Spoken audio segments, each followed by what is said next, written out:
اخوات الرجالة بعد انتهاء مباراة منتخبنا الوطني على الرأس الأخضر 3-0 لمنتخبنا الوطني. أداء أحسن وأروع أداء لمنتخبنا الوطني في الفترة الأخيرة، وهنراجع الأهداف مع بعضينا. الهدف الأول سجله رام ربيعة من ضربة ركنية. الهدف الثاني عمر مرموش انفراد. الهدف الثالث لإبراهيم عادل البديل دربكة قدام الجول.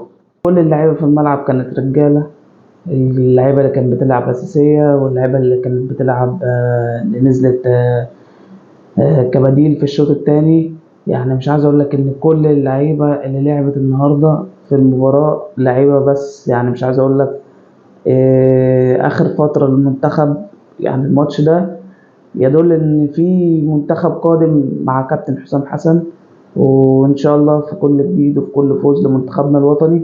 وانتظروا مباراة المنتخب القادمة يوم 10/9 مع بوتسوانا الساعة 4 عصر. واللي عايز يشوف الأهداف كاملة على قناتي على اليوتيوب اكتب الكورة مع ظريف وشوف الفيديو الأهداف كاملة والحلقة كاملة على اليوتيوب. ما تنساش تعمل قلب وتدوس على علامة الزائد والدعم على اليوتيوب، اشتراك في القناة وفعل زر الجرس، وكل جديد في الدوري المصري وكرة القدم ومنتخبنا الوطني. يعني كل أخبار جديدة وكل خبر في ميعاده مع الكورة مع ظريف.